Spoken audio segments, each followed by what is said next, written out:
श्रीनाथ जी गुरु जी को अलग आदेश, माँ भगवती को अलग आदेश, भैरव बाबा को अलग आदेश। आज मैं जो साधना या मंत्र आप लोगों को बताऊंगा वह मंत्र है माँ काली का एकाक्षरी मंत्र क्रीम, या फिर हम इसे महामंत्र भी कह सकते हैं। क्रीम वो मंत्र है जिसके द्वारा आप लोगों के सारे कष्टों का निवारण हो सकता है।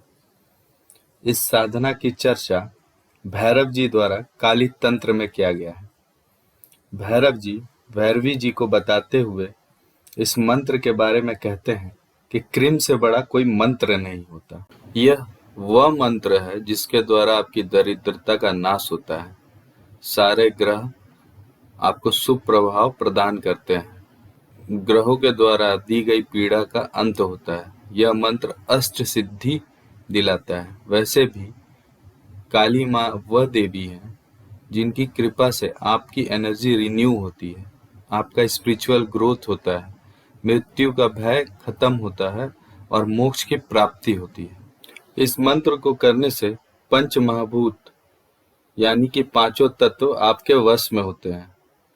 इन पांचों तत्वों के अनुसार ही ग्रहों और राशियों को बांटा जाता है। अगर आपका इन पांचों तत्वों पे वश हो तो आपका अनिष्ट करने वाले ग्रह भी आपका अनिष्ट नहीं कर सकते। अब इस मंत्र को करना कैसे है, तो जो लोग गृहस्थ हैं वह इस मंत्र का जाप घर में या फिर किसी काली मंदिर में जाकर कर सकते हैं तो अति उत्तम है। आपको कम से कम 1.25 लाख या फिर जो लोग कर सकते हैं वो 4 लाख मंत्र का जाप करें।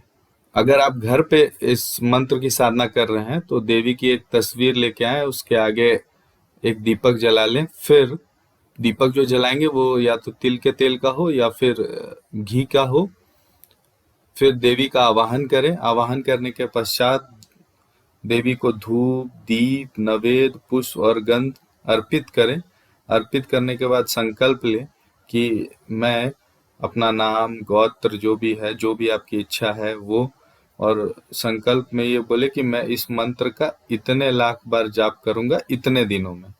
करना कितना दिनों में है, अगर आप कर सकते हैं तो 11 दिन करें या फिर 21 दिन, अधिक से अधिक आप 41 दिन तक का संकल्प ले सकते हैं, उसके ऊपर नहीं। साधना करते समय आपका मुख पूरब दिशा की ओर होना चाहिए। माला जो आप प्रयोग में लाएंगे वो रुद्राक्ष की होनी चाहिए।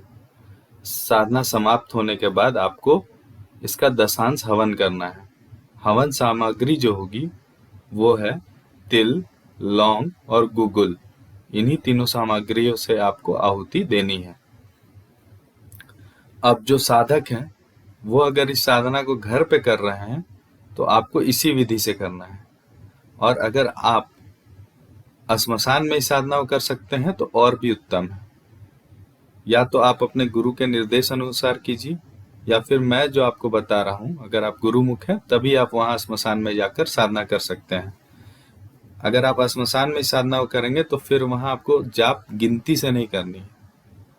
आपको संकल्प जो लेना है वो 21 दिन का लेना है, और अगर आप 21 दिन वहां पे जाप करते हुए वहीं पे आप सो भी सकते हैं तो ये अति उत्तम है। 21 दिन जो आपको जाप करना है वो आपको प्रतिदिन जाप करना है, और फिर उसका हवन भी करना है।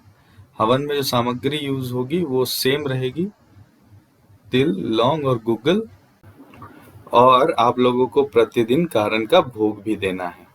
मुख आपका दक्षिण की ओर रहेगा। करना किस दिन से है, तो अमावस्या की रात से, या फिर अभी जो नवरात्र आ रहे हैं उस दिन से भी आप इस साधना का प्रारंभ कर सकते हैं। आज के लिए इतना ही।